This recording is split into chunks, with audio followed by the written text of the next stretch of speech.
Happy Thursday, Steelers Nation. I'm coming to you from my apartment here in Dallas, Texas, here on my day off because we got a huge injury update for the Pittsburgh Steelers as the Baltimore Ravens Pro Bowl wide receiver Zay Flowers is officially out for this week's playoff matchup on Wild Card Weekend, which is an extremely significant injury for this matchup. Today, I'm going to be breaking down what this injury means for what the Ravens are going to do schematically on offense, what the Steelers need to do to combat that on defense, and then I'm going to be talking about some of the latest Steelers injury updates. We got an update on Donte Jackson, so make sure you guys stick around for that. And then I'm going to talk about the implications of this football game because I think this is the biggest game for the Pittsburgh Steelers of the 2020 kind of, or since 2020, and for sure probably since the AFC Championship game back in 2016. So make sure you guys click that subscribe button right now. Coop and I, we're going to be going live on Saturday night, starting at 6:30 p.m. Eastern Time, a 90-minute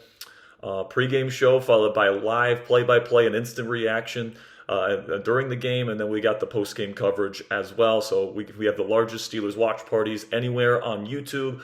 Thank you guys so much for all the support you've given us on the watch parties this year. So make sure you click that subscribe button to join us on Saturday night.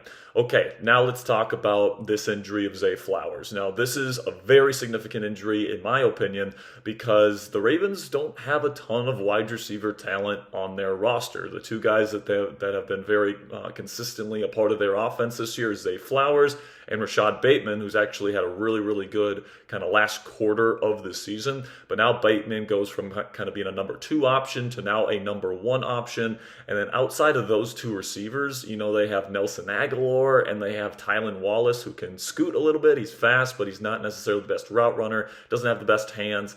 So I'm not sure how effective he's going to be on Saturday either. So my expectation for the Baltimore Ravens schematically is they already like to go to kind of multiple tight end sets. They like to go to that on early downs. They like to go to that in short yardage situations because Mark Andrews and Isaiah Likely is really what makes that passing offense unique, because those guys can block and those guys are very good receiving tight ends as well. Mark Andrews currently has the franchise record there in Baltimore with touchdown passes in his career, and he's a tight end. So he's a very significant piece to their offense, and I do think the tight ends are going to play a significant role for the Baltimore Ravens if they want to win this game against the Steelers' defense this weekend. I do expect Bateman out there quite a bit, but I also expect both Andrews and Likely out on the field for most of the offensive snaps. And then I also think they're probably going to go with 2 running backs as well. They're going to have a running back, most likely Derrick Henry. They also have Justice Hill as kind of a third down scat back option.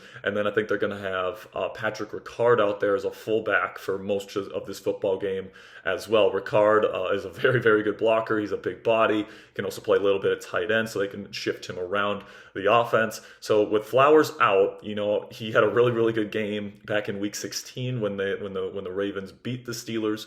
And, he had 100 yards. Joey Porter Jr. really had a tough time on him and when he was in the game. And then, of course, Joey came out with the injury for a big chunk of it. James Pierre and Corey Trice Jr. Just really struggled to cover the Ravens wide receivers in that football game. But now it's looking like it's going to be all hands on deck for the Pittsburgh Steelers defense, as we learned today that Donte Jackson is good to go, and he will be playing alongside Joey Porter Jr. this weekend. He says he feels good. He was at practice today. He was participating in practice.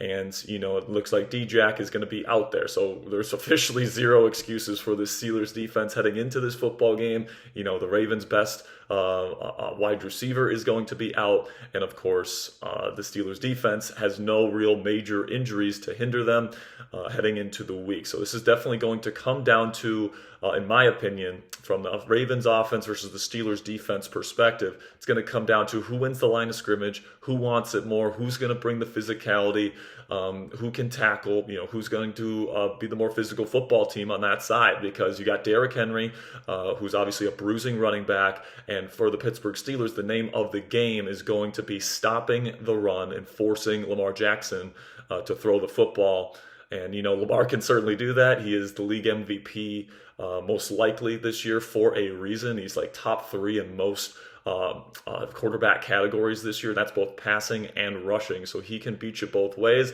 But as we know, the Pittsburgh Steelers have a certain knack for making him not look as good as he usually does against the rest of the NFL. So I certainly think there's a chance here that the Steelers defense, because they did operate a really good scheme and game plan against Lamar Jackson back in Week 11 when the Steelers won at Acrisure Stadium by a final score. I believe it was 19-16 was the final score there. So that's going to have to be the game plan, and that's going to have to be a similar level of execution where the Steelers may need to stop the Ravens offense from scoring more than 24 points if they want to win this football game. Now I want to talk a little bit here, guys, about the importance of this football game for the Pittsburgh Steelers, all right? Because, yes, the Steelers are not favored in this football game. No, they have not been favored in their last few playoff games, let's call it here, probably since the late Big Ben years. But, this would make, another consecutive first-round exit for Mike Tomlin and the Pittsburgh Steelers.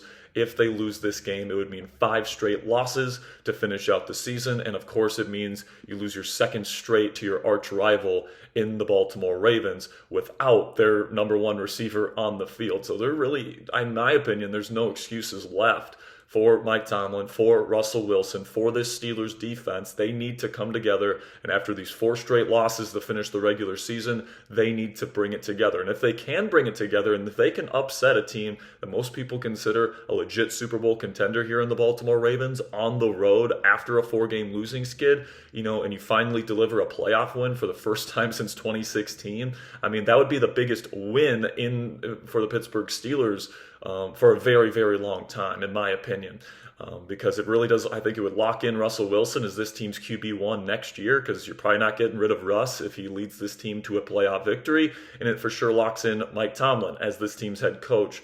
I think Mike will be back next year regardless of the outcome here, but I think pressure will certainly be applied if he loses this game, and it's a 5-game collapse for his football team to finish out this season. So, the implications and the stakes for this football game simply couldn't be higher for the Steelers as a whole, as a team, but also as for some of the biggest contributors and some of the biggest positions in the organization. Guys like Mike Tomlin as head coach. If he loses this game, his status as this team's head coach for the long haul here is certainly put into question just after he signed an extension earlier this year. And then for Russell Wilson, if he loses and he struggles again this week, guys, that would make it 6 straight relatively poor performances for him and the offense in a row to finish the season in Arthur Smith's offense.